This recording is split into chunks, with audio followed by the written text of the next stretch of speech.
Defensores do Universo. Eu sou Adam, príncipe de Eternia, defensor dos segredos do Castelo Grayskull.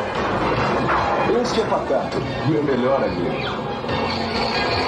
Fabulosos poderes secretos me foram revelados no dia em que ergui a minha espada mágica e disse: pelos poderes de Grayskull! Eu tenho a força!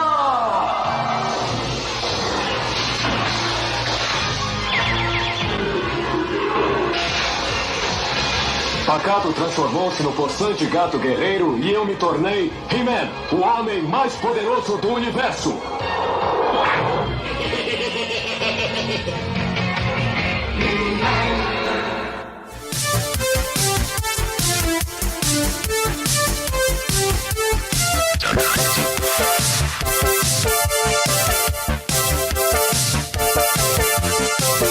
Opa, sejam bem-vindos, senhoras e senhores, eu sou Marcelo Robocop. Se você procura entretenimento com um pouco de cultura inútil, seja bem-vindo ao Não Era Tão Fácil. Apesar de geralmente eu receber um feedback dos amigos dizendo: ah, meu filho, adoro o seu programa, a gente sabe que o nosso alvo principal aqui é os velhinhos de 40, 50 anos. Afinal, aqui a gente relembra praticamente as vivências e curiosidades da nossa geração.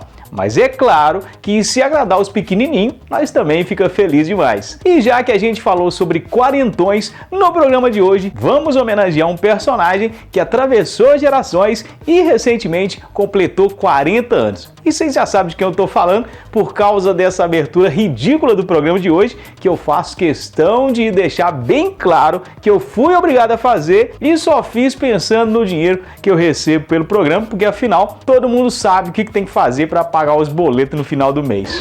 Pois é, no programa de hoje separamos algumas curiosidades do Príncipe de Eternia, que começou lá em 1982. E um dos fatos mais curiosos é que nessa época, primeiro criavam a série animada e, se fizesse sucesso, aí sim lançavam uma linha de brinquedos. Só que no caso de He-Man foi totalmente ao contrário, o brinquedo veio primeiro. Mas de quem foi a ideia de lançar um brinquedo de um personagem que ninguém conhecia? Pois é, isso é uma longa história, mas resumindo, nos anos 70 a Mattel já era muito conhecido pela linha de brinquedos da Barbie e da Hot Wheels. E aí nessa época, um pessoal que ia lançar um filme chamado Star Wars foi lá na Mattel e falou: Dona Mattel, nós vamos lançar um filme que tem uns monstros, uns robôs, princesas, umas naves. O que vocês acham de nós fazer uma linha de brinquedos? Porque o filme vai ser sucesso total. E aí a Mattel falou: ah, não vou querer não.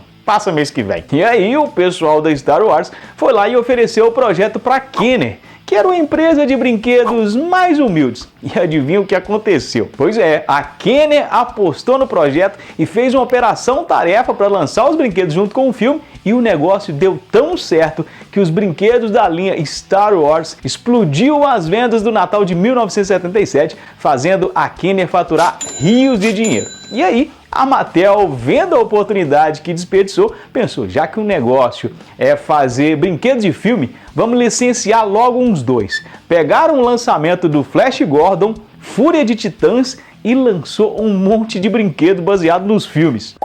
New from the Flash Gordon line. It's the Rocket Cycle.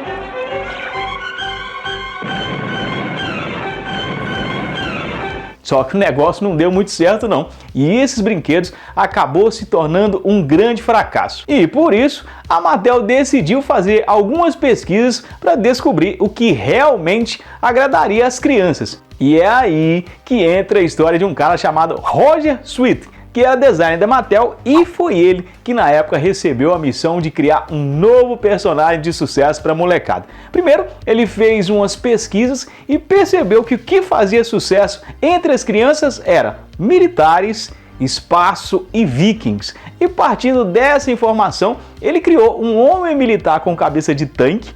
Depois fez outro genérico bem no estilo Star Wars e por último ele resolveu fazer um no estilo bárbaro, tipo as ilustrações do Frank Frazetta. E para isso ele pegou um boneco da linha Big Jim, que era uma das figuras da empresa, modelou uns músculos de argila em cima, mudou a expressão, botou uma capa de pele, adicionou um machado e batizou como He-Man. E assim, o He-Man foi o personagem que acabou sendo escolhido pela votação da maioria. E aí, depois que a Mattel decidiu o perfil de seu novo personagem principal, chegou a vez de Mark Taylor, responsável pelas ilustrações, fazer adaptações finais e dar vida aos personagens, porque a ideia era lançar pelo menos 8 novas figuras. E aí, depois que o He-Man foi desenhado, veio o Aquático, Stratos, Tila, Zodak, Mentor, Homem-Fera e, como sempre, precisa existir o bem e o mal. Se a Mattel lançaria um novo herói, claro que precisariam de um super vilão também. E para esse papel surgiu o Esqueleto. Pois é, depois de pronto 8 personagens entre heróis e vilões, era a hora de começar a produção dos brinquedos. Mas antes, a Mattel precisava criar um brinquedo para fazer par com o He-Man. Mas como eles já não tinham mais muito recurso, surgiu a ideia de pegar um tigre que era da linha Big Jim e como ele estava encalhado, o pessoal falou, vocês pegam esse tigre e coloca com o He-Man e lança os dois e pronto. Mas a produção respondeu que não dava não, porque a escala era diferente e o tigre era praticamente do tamanho do He-Man. Só que a Mattel não quis saber e falou, se vira, porque a gente precisa se livrar desse monte de tigre encalhado. E aí você já imagina o que aconteceu, né? Pois é, o gato guerreiro nasceu por acaso. Eles pegaram um tigre da antiga linha de brinquedos, pintaram de verde e como ele era muito grande, ganhou uma cela e pronto. Com muita imaginação, ele se tornou o grande companheiro de He-Man. E você achando que era só a Glaslit que reciclava brinquedo, né? A Mattel aí. Só que nesse caso ficou bem legal e combinou com o He-Man a presença daquele tigre verde grandão. Agora vamos embora. Vamos!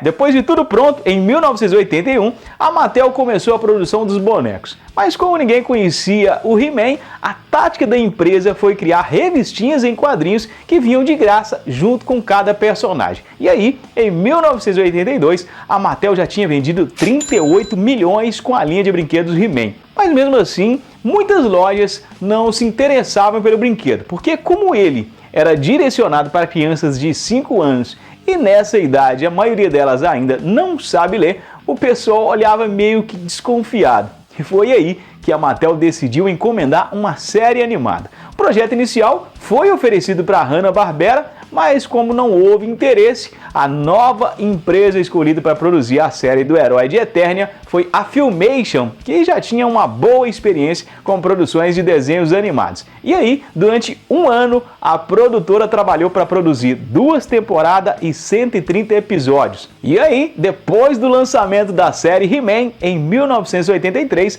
as vendas já pularam para 80 milhões, no ano seguinte 111 milhões, 250 milhões, 400 milhões e a linha de brinquedos do He-Man se transformou num fenômeno durante 5 anos.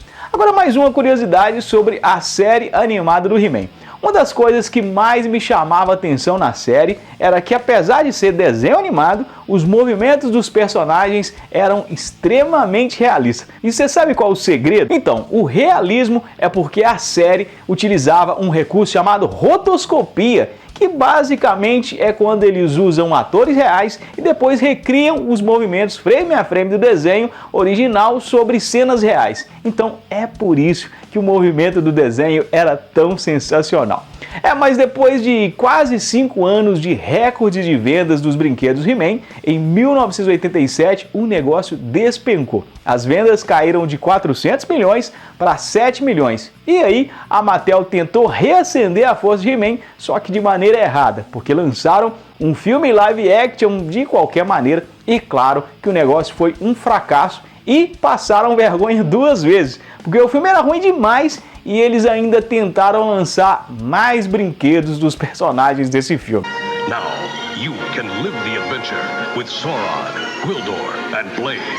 I've waited a long time for this. Figures sold separately from He-Man and the Masters of the Universe. E no fim não teve jeito, depois de toda essa atrapalhada, o He-Man foi pro saco. Mas segundo estatísticas da época, somando todos os produtos licenciados, incluindo roupas, brinquedos, quadrinhos e material escolar, a franquia conseguiu arrecadar mais de 2 bilhões com os produtos ligados a He-Man. E aí, é claro que com uma mina de dinheiro dessas, não podia ficar parado. Aí no final dos anos 80, a Mattel junto com a Filmation começou a esboçar um novo projeto. A ideia seria lançar um novo herói. Dessa vez, quem teria os poderes de Grayskull seria Hero, o filho de He-Man e Teela. Mas apesar da Mattel ter iniciado esse projeto, ele nunca saiu do papel. Talvez seja até porque a Filmation encerrou as suas produções em 1989 e no fim a série acabou não acontecendo, já que o filho do He-Man não assumiu os poderes de Eternia e a Mattel já estava desesperada para lançar uma nova linha de brinquedos. Em 1990, o He-Man ganhou uma nova série animada chamada As Novas Aventuras de He-Man. O meu nome é Adam, de Eternia. Quando o bem é ameaçado pelos poderes de Grayskull. Eu tenho a força! As novas aventuras de He-Man. Nessa série, o He-Man foi enviado para o futuro para defender o planeta Primus. E aí, é claro que tudo foi feito para vender mais brinquedo, foi criada uma nova história, mudaram a aparência dos personagens e com tudo isso, o novo He-Man de calça não foi tão bem aceito quanto o original dos anos 80. E assim, As Novas Aventuras do He-Man só durou 3 meses no ar e teve apenas uma temporada com 65 episódios. Depois dessa primeira tentativa de alavancar as vendas do He-Man, vendo a rejeição do público pelas mudanças, a Mattel resolveu apelar para as origens e em 2002 lançou um reboot de He-Man e os Mestres do Universo. E aí sim, a nova série veio bem ligada à clássica, trazendo um jovem He-Man mostrando coisas super interessantes, como por exemplo a origem do esqueleto. Eu sou Adam, príncipe de Eternia, defensor dos segredos do castelo de Grayskull. Esse é Kranger, meu fiel amigo. Fabulosos poderes secretos.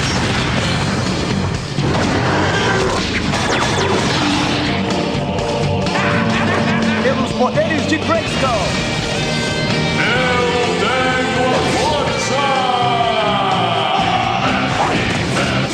Mestres do Universo.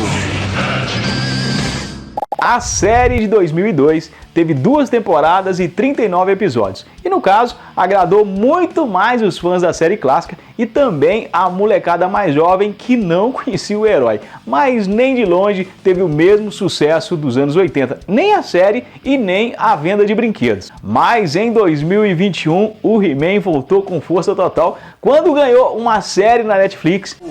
He-Man, o homem mais poderoso do universo, pois aqueles que controlam Grayskull controlam o poder de serem mestres do universo. E agora, em pleno 2022, ano de tecnologia, ano de Copa do Mundo, ano de eleição, no dia 12 de outubro, o He-Man comemorou oficialmente 40 anos. E aí, é claro que a Mattel aproveitou a comemoração da data especial e está investindo todas as suas fichas numa das maiores coleções nostálgicas de itens relacionados a He-Man de todos os tempos. Inclusive, no dia 12 aconteceu um evento na fábrica da Mattel na Califórnia, onde foi apresentado um monte de novas figuras, pantufas, camisas, toalha, lancheira, tênis, cereal, uma pochete estilosa toda peluda e mais uma linha gigante de personagens da série clássica, uns brinquedos mais modernos e um monte de estatuetas e mais 1 milhão de colecionáveis lançados, relançados e que vão ser lançados em breve. E se você quiser saber um pouco mais sobre esse evento comemorativo que aconteceu lá na fábrica da Mattel, o Taylor Fábio do canal Coleção em Ação Show foi um dos brasileiros convidados a participar e ele fez um programa especial dos 40 anos de He-Man lá na fábrica da Mattel. Então eu vou deixar o link aqui, vale a pena conferir. Bem, eu vou ficando por aqui, então se você também tem a força, já capricha logo um like aí, e se você não sabia de todas essas novidades e curiosidades, compartilhe aí com os seus amigos, e se não for inscrito, é claro, dá uma moral e já se inscreve aí, tá bom? Na próxima semana eu tô de volta com mais um programa inédito, então até lá!